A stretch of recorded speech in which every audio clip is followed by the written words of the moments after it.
교회력 성서정과 이 구약 본문하고 신약 본문들이 있는데 그 중에서 복음서 본문을 제가 이렇게 정해서 이 말씀을 전하게 되었습니다. 오늘 본문 26절, 30절을 보시면은 오늘 본문은 하나님 나라 비유라는 것을 우리가 알 수가 있습니다. 사실 하나님 나라 비유 하면은 마태복음 13장이 워낙 유명하죠. 하나님 나라 비유장으로 잘 알려져 있습니다. 오늘 본문 뒷부분에 나오는 겨자씨 비유는 마태복음 13장뿐만 아니라 누가복음 13장에도 나오는 말씀입니다. 여기 계신 성도님들은 아마도 이제 하나님 나라에 대한 비유, 이 본문 설교를 한두 번씩은 다 들으셨을 것입니다. 어쩌면 하나님 나라에 관심이 이제 많으신 분은 이 하나님 나라 비유, 이 성경 말씀을 더 깊이 묵상하신 분도 계실 것입니다. 제가 올해로 이제 신학교 입학한 지 이제 20년이 됐거든요. 그리고 이제 목사가 된 지 15년이 됐습니다. 근데 이렇게 잘 알려지고 또 성도님들이 관심이 많은 본문을 설교한다는 것은 무척이나 긴장되고 또 주저하게 됩니다. 워낙 많은 목사님들이 벌써 다 설교를 하셨고 잘 알려져 있기 때문입니다. 그렇기 때문에 더욱 기도하며 하나님께 지혜와 은혜를 구했습니다. 오늘 하나님이 주시는 은혜 가운데서 하나님 나라의 신비가 무엇인지 함께 살펴보면 좋겠습니다. 성도 여러분, 요즘은 하나님의 나라 이런 용어가 너무나 익숙해져 있습니다. 예전에는 잘 이렇게 많이 얘기가 안 됐는데 2000년대부터 워낙 많은 분들이 말씀하셔가지고 잘 알려졌고 책들도 많이 나와 있습니다. 그래서 이 말의 뜻에 대해서 모르는 분이 거의 없다고 할 수가 있습니다. 헬라어 원어를 이제 번역한 이 말은 여러분 이제 사실 하나님의 통치를 이제 뜻한다. 그렇게 이해하는 것이 좋다고 하는 이 주장이 설득력이 있습니다. 사실 여러분 누가 다스리느냐가 그 나라가 어떤 나라인가를 이제 보여주기 때문에 하나님의 나라는 하나님이 다스리는 나라, 하나님의 통치를 의미한다고 볼 수밖에 없습니다.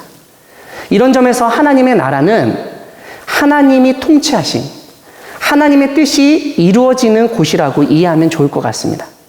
하지만 예수님 당시 사람들은 여러분 이런 통치 개념이나 이 나라 개념에 익숙하지가 않았습니다. 하나님이 어떻게 다스리시는지 잘 몰랐습니다. 그렇기 때문에 예수님은 사람들이 이해하기 쉬운 비유로 말씀을 하셨다는 거예요. 다만 여러분 우리가 복음서를 보면은 비유는 양면적인 면이 있는 것을 알게 됩니다. 이걸 놓쳐서는 안 됩니다. 그러니까 비유는 여러분 예수님의 말씀을 이해하려는 사람에게는 디딤돌이 되는 쉬운 예화처럼 이제 들립니다. 그러니까 믿음이 있는 사람에게는 여러분 그 말씀이 너무나 좋은 거예요. 근데 믿음이 약한 사람에게는 이 비유가 때로는 걸림돌이 되는 그런 면이 있습니다.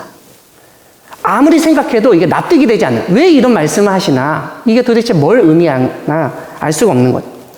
그래서 오늘 본문 여러분 마지막 부분에서도 알려주듯이 예수님이 비유를 해석해 주지 않으면 제자들도 이해하지 못할 때가 있는 거예요.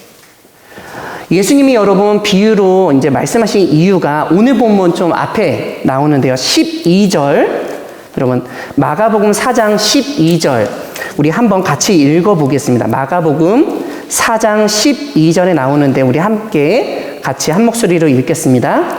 이는 그들로 보기는 보아도 알지 못하며 듣기는 들어도 깨닫지 못하게 하여 돌이켜 죄 사함을 얻지 못하게 하려 함이라 하시고, 예수님의 비유에 여러분 이런 의도도 있다는 것을 염두하고 오늘 본문 하나님 나라 비유를 좀 살펴보도록 하겠습니다. 오늘 본문은 여러분 두 가지의 하나님 나라 비유를 알려주고 있습니다. 하나는 하나님 나라가 사람이 땅에 씨를 뿌림과 같다는 말씀이고, 다른 하나는 겨자씨 하나와 같다는 말씀입니다. 근데 오늘 본문에서 제가 주목하게 된 말씀 구절이 있습니다. 다름 아니라 27절인데 제가 27절 한번 읽어 드리겠습니다. 그가 밤낮 자고 깨고 하는 중에 씨가 나서 자라되 어떻게 그리 되는지를 알지 못하느니라. 아멘. 여러분 이 말씀에서 우리가 생각할 것이 몇 가지가 있습니다. 첫 번째로 이것은 구약 성경에 나오는 사고 방식, 다시 말씀드리면 유대의 이 시간관이 드러나 있습니다. 오늘날 우리는 여러분 24시간을 아침부터 이제 저녁까지로 보통 이제 생각을 하죠. 예. 하지만 구약적 사고 방식은 여러분 유대인들의 시간과는 이 오늘날 우리가 생각하는 시간과는 약간 좀 달랐습니다. 그들은 저녁부터 다음날 낮까지 하루라고 봤습니다. 창세기 1장을 보시면 여러분 이제 쉽게 우리가 이런 예를 발견할 수가 있는데요. 저녁이 되고 아침이 되니 이는 몇째 날이야. 이 말이 계속 반복되는 것을 볼 수가 있습니다. 오늘 본문 역시 그런 면이 이제 나타나 있다. 이렇게 이제 볼 수가 있습니다. 그래서 오늘 본문에서 우리는 오늘날 우리의 시간이 아니라 이 하나님의 시간을 생각하게 됩니다. 그러니까 여러분 특별히 창세기와 연결해서 우리가 좀 생각을 한다면은 우리가 무엇인가를 해서 만드는 시간이 아니라 하나님이 친히 창조하시는 그런 시간을 우리가 생각할 수밖에 없는 거예요. 두 번째로 오늘 본문은 그 당시 사람들뿐만 아니라 오늘 우리가 생각하는 하나님의 나라가 어떤 것인지를 되돌아보게 합니다. 그 당시 사람들은 여러분 하나님 나라 그러면은 우리와 같은 이해를 가지고 있었을 것입니다. 특별히 하나님이 다스리는 나라는 어떤 나라인가? 다윗과 같은 이 지도자가 나타나면 그를 도와서 이 외세인, 로마군, 그리고 로마의 앞잡이들을 싸그리 죽이고 쫓아내고 독립을 이루는 것이 하나님 나라다. 이렇게 좀 단순하게 생각하는 사람들이 있었을 것입니다. 그게 이제 하나님 나라라고 이제 믿었기 때문에 그렇게 진짜 생활했던 사람들이 또 알려져 있습니다. 오늘날 여러분이 생각하는 하나님 나라는 어떤 나라인가요? 제 자신을 돌아봐도 예수님 당시의 사람들과 그리 크게 다르지 않다는 걸 깨닫게 됩니다. 그 당시 사람들은 여러분 로마와 싸우는 걸 생각했다면 지금은 악한 세력, 하나님의 반대 세력, 사탄 마귀와 싸워 이기는 것, 그게 하나님 나라다. 이렇게 생각하기 쉽기 때문입니다. 이렇게 이제 생각을 하면 여러분 이것에는 우리가 싸우기 위해서 뭐 해야 될까요? 기도도 하고 말씀도 보고 전도도 하고 봉사도 하고 이런 것들 우리가 뭔가를 해야 하나님 나라를 건설하고 이룰 수 있다. 이런 생각이 전제되어 있는 것을 알게 됩니다. 사실 여러분 우리가 성경을 읽어보면은 하나님은 정말 그렇게 사람들을 통해 가지고 하나님의 뜻을 이루시고 하나님의 나라를 세워가시는 것을 보게 됩니다. 아브라함, 모세, 다윗, 예수님의 제자들, 바울 다 그런 사람들입니다. 그런 성경적인 이해를 가지고 있는 우리에게 오늘 본문은 근데 아주 충격적인 사실 하나를 알려주고 있습니다. 다름 아니라 그렇게 하나님 나라를 위해서 하나님의 일을 하는 사람이 알지 못하는 면이 있다는 거예요. 이게 오늘 본문에서 우리가 주목할 세 번째 점입니다. 저는 이것을 하나님 나라의 신비라고 생각하고 설교 제목도 이렇게 정했습니다. 사랑하는 여러분, 오늘 본문을 보면 어떤 사람이 씨를 땅에 뿌립니다. 그런데 그 사람이 어떻게 생활을 합니까? 27절을 여러분 보시면 밤낮 자고 깨고 하는 중이라고 되어 있습니다. 이것을 여러분 잘못 읽으면 이 사람은 일도 안 하고 밤낮 뭐만 하는 거예요? 잠만 자는구나. 이렇게 이제 판단하게 됩니다. 그런데 본문을 조심히, 세심히 읽으면 밤에는 자고 낮에는 깨고 하는 중이라는 것을 알게 됩니다. 그러니까 여러분, 일단 밤에는 여러분, 이 사람은 어떤 거예요? 평안히 자는 사람이에요. 그리고 낮에 일어나는 것을 알 수가 있습니다. 이걸 여러분 한 걸음 더 나아간다면은 낮에는 일하고 밤에는 자는 일상적인 생활을 하고 있던 사람인 것을 알게 돼요.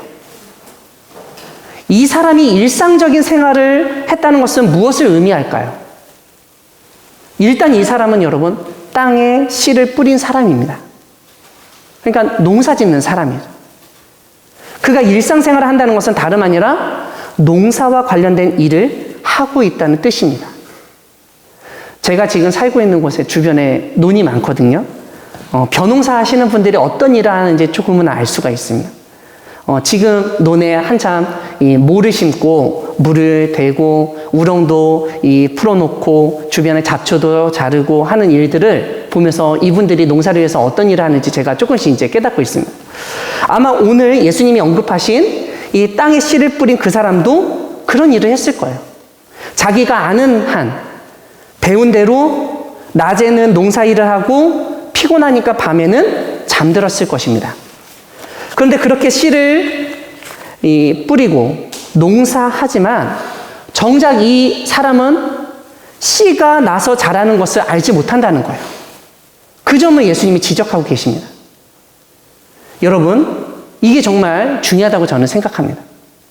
오늘날 우리나라 대부분의 국민은 농사만 지으며 살고 있지 않습니다. 여기 이제 농사 짓는 분도 계실지 모르지만 여러분, 세계 대부분의 나라 사람들도 마찬가지라고 여겨집니다. 농업혁명 이후 산업혁명이 일어났고 지금은 4차 산업혁명이라는 말까지 사용되는 시대가 되었습니다. 인터넷을 검색하면 여러분, 내가 특별한 박사학위가 없어도 여러분, 예전에는 비할 수 없는 정보와 지식을 얻을 수 있는 세상입니다.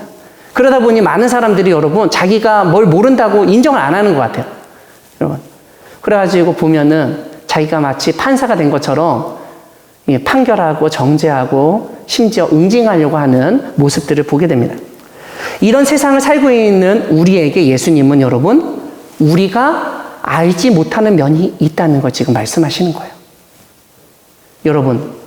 여러분이 지금 다루고 있는 기계가 어떻게 작동되는지 정확하게 알고 계신 분이 계십니까? 예를 들면 집에서 가장 많이 사용하고 있는 세탁기, 청소기, 텔레비전 같은 전자기기가 어떻게 작동되는지 다 알고 계시는 분이 있나요? 청소기가 어떻게 물건을 빨아들이고 먼지와 쓰레기를 걸러내는지, 세탁기는 물이 어떻게 공급되고 모터가 돌고 물이 짜지고 하는지, 텔레비전은 어떻게 그렇게 밝은 빛이 나오고 자연색을 보여주는지 다 알고 계시는 분이 있나요? 제가 이제 어릴 때 저희 아버님이 금성센터를 하셨거든요. 브라운관이라고 불렸던 텔레비전을 아실 겁니다. 이렇게 뒤통수가 큰 텔레비전에서 지금은 얇아졌잖아요. 그런데도 어떻게 이렇게 커지고 정말 잘 나오는지 저는 아직도 모릅니다. 물론 LG나 삼성 관련된 기업에서 일하시는 분은 다 알 수 있겠죠. 예. 하지만 대부분의 사람들은 여러분, 그게 어떻게 작동되는지 알지는 못하지만 그걸 사용하는 데는 조금도 불편하지 않습니다. 잘 쓰고 있어요. 아마 오늘 본문에 나오는 땅에 씨를 뿌린 사람도 마찬가지였을 것입니다. 땅에 뿌린 씨가 어떻게 되는지, 그 씨가 어떻게 자라는지, 열매를 맺고 곡식이 되는 과정을 세세히 알지 못할 수 있어요. 그래도 그는 농사를 하며 땅에 씨를 뿌리고 밤에는 자고 낮에는 일을 하면서 씨가 싹이 되고 이삭이 되고 곡식이 되는 것을 봅니다. 그리고 마지막에는 추수할 때가 이르렀다는 것도 알고 진짜 추수하게 되는 거예요. 그리고 이 모든 것을 여러분 믿기 때문에 그는 밤에 평안히 잘 수 있는 거죠. 만약에 여러분 씨를 뿌렸는데 이게 자라지 않고 여러분 추수할 수 없으면 어떻게 할까요? 불안해서 못 잘 거예요. 뭔가를 해야 되니까. 이런 점에서 하나님 나라는 여러분, 우리가 평안히 쉬고 잠들 수 있는, 안식을 누릴 수 있는 면도 포함된다는 것을 우리가 알 수 있습니다. 사랑하는 여러분, 오늘 첫 본문, 이 하나님 나라가 사람이 씨를 땅에 뿌린 것 같다는 예수님 말씀이 어떻게 들리십니까? 저는 이 말씀을 읽고 기도하는 가운데 제 마음에 제일 먼저 떠오르는 것은 하나님 나라는 우리가 알 수 없는 면이 있다. 이런 생각이었습니다. 우리가 살다 보면 여러분, 세상 사람들처럼 생각하고 행동하게 되는 때가 있습니다. 이 세상 사람들 여러분 정말 악하고 나쁜 사람, 싫은 사람이 있으면 어때요? 옛날 분들은 귀신은 뭐 하나, 저 사람 안 잡아가고 뭐 이렇게 이제 얘기하곤 했습니다. 하나님을 믿고 예수님을 믿는 우리도 그리 다르지 않죠. 하나님이 살아계시면, 하나님이 정의로우시면 왜 저런 사람을 가만히 두시나? 하나님의 통치, 하나님의 나라는 어떻게 된 거야? 이렇게 말할 수 있습니다. 의문이 생길 수도 있습니다. 그리고 우리가 원하는 결과가 나오지 않으면 하나님은 없다, 안 계시다, 계셔도 우리의 삶에는 관심이 없다, 하나님 정의롭지 않다, 하나님의 통치는 없다, 이런 말을 할 수도 있습니다. 근데 여러분, 정말 그럴까요? 악한 사람들이 활개치고 뻔뻔하게 속이고 정말 죄 없는 사람들이 손해보고 심지어 희생당하는 상황에서 하나님은 아무것도 안 하시고 계신 걸까요? 하나님은 정말 정의롭지도 않고 이 세상을 다스리지도 않고 계실까요? 어떤 사람들은 아주 단호하게 말하곤 합니다. 너희가 믿는 그런 하나님은 없다. 봐라, 너희가 믿고 전하는 하나님이라는 존재가 있다면 세상이 왜 이 모양이냐.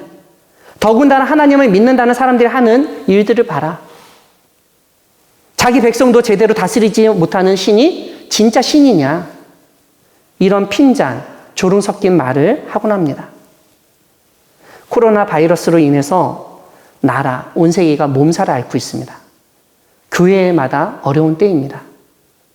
그런데 정부 방역 지침을 어긴 교회들 때문에 확진자가 나오는 뉴스를 보며 사람들은 더욱 분노하고 개신교의 하나님을 아주 몹쓸 신으로 생각합니다. 자기 교회 하나도 제대로 단속하지 못한다고 이제 말을 하는 거죠. 이런 분위기에서 여러분, 우리가 이제 고민하지 않을 수 없죠. 저도 많은 고민을 하게 됩니다. 진짜 하나님이 계시면 우리 주변에 왜 이런 일들이 생기는 걸까? 근데 오늘 본문을 읽고 설교를 준비하면서 제 마음속에 하나님의 나라는 우리가 다 알 수 없는 면이 있다는 생각이 남게 되었습니다. 사실 우리가 하나님을 믿을 때 우리는 너무 쉽고 편한 결과를 얻고 그런 하나님을 전하려는 마음이 강합니다. 이것 봐라, 하나님 믿으니 가정이 평안하고 직장에서 승진하고 사업도 잘 되고 자녀도 잘 되지 않냐.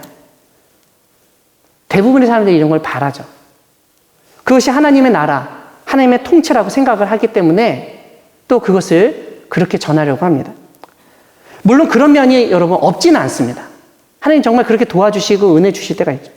하지만 여러분, 만약 이런 이해만 가지고 있으면 반대 상황, 불안하고 직장에서 어려움을 당하고 실패하고 뭔가 잘 안 되는 것은 하나님이 안 도와주시기 때문일까요? 하나님이 계시지 않기 때문에 그런 일이 벌어지는 걸까요? 저는 그건 아니라고 생각합니다. 만약 세상 사람들이 생각하는 성공이라는 것이 하나님의 나라였다면 예수님도 여러분 십자가에 달려 죽으실 필요가 없습니다. 그냥 예루살렘에 입성하실 때 왕으로 바로 등극하시면 됩니다. 하지만 예수님은 여러분 어떠셨습니까? 제자에게 배신당하시고 체포되시고 신문당하시고 조롱당하시고 고문당하시다가 십자가에서 죽으셨습니다. 그게 무엇을 의미할까요? 그 순간, 그 모든 과정에 하나님의 통치, 하나님의 다스림, 하나님의 보호하심은 없는 것일까요? 아닙니다. 우리가 알지 못하는 하나님의 통치가 분명 있습니다. 오늘 본문이 알려주듯 우리는 이 세상, 우리 주변에서 일어나는 일들, 심지어 교회나 나 자신에게서 벌어지는 일도 다 알지 못합니다. 그럼에도 불구하고 우리는 어떻게 생활하고 있습니까? 오늘 본문에 나오는 사람처럼 우리 역시 밤낮 자고 깨고 하는 중입니다. 이 세상에서 뭐가 어떻게 되는지 다 알지는 못하고 있지만 말입니다. 하지만 중요한 사실은 우리가 그렇게 알지 못하고 일상생활을 하는 가운데 하나님의 나라는 점점 드러나게 된다는 것입니다. 처음에는 아무것도 아닌 것 같은 씨였지만 땅에 뿌렸을 때 아예 보이지 않는 것이 싹이 되고 이삭이 되고 충실한 곡식이 되는 것처럼 하나님 나라가 별 볼 일 없어 보이고 아예 아무것도 안 될 것 같았지만 전혀 그렇지 않다는 사실을 예수님이 알려주십니다. 이것이 오늘 본문 뒷부분에 나오는 겨자씨 비유와 잘 연결됩니다. 겨자씨 하나는 땅 위의 모든 씨보다 작다고 예수님은 상기시키십니다. 사람들 눈에 보일락말락하고 그게 뭐가 될까 하는 그런 걱정이 앞서는 그런 종자라는 겁니다. 그런데 그런 겨자씨가 땅에 심긴 후 어떻게 된다고 알려주십니까? 자라서 모든 풀보다 커지며 큰 가지를 낸다고 알려주십니다. 그래서 마치 나무처럼 큰 가지를 내고 새들이 깃들일 만큼 크게 된다는 점을 우리에게 알려주십니다.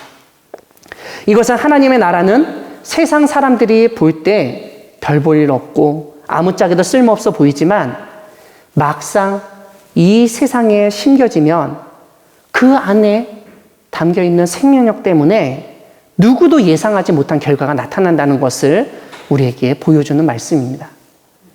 사랑하는 광야교회 여러분, 코로나 바이러스가 온 세상, 지구 전체를 휩쓸고 수많은 사람들이 확진되고 죽어가고 있는 상황에서 하나님의 나라를 우리는 어떻게 꿈꾸고 하나님 나라를 어떻게 이루려 해야 할까요? 하나님의 나라는 하나님이 주신 생명의 말씀을 이 세상에 전하는 것입니다. 그래서 여러분, 일단 씨를 뿌려야 됩니다. 생명의 씨, 말씀의 씨, 겨자씨처럼 정말 작은 씨라도 뿌려야 됩니다. 우리가 뿌리면 하나님이 자라게 하십니다. 어떻게 되는지 우리는 다 알 수 없지만 하나님은 그 씨가 싹이 되고 이삭이 되고 충실한 곡식이 되도록 친히 가꾸시고 보호하시고 추수하도록 도와주십니다. 이게 하나님 나라의 신비입니다. 우리가 볼 때는 저게 될까? 의심도 들고 하나님은 뭐 하시는 거야? 신앙을 가지고 있지만 불만도 가질 수가 있습니다.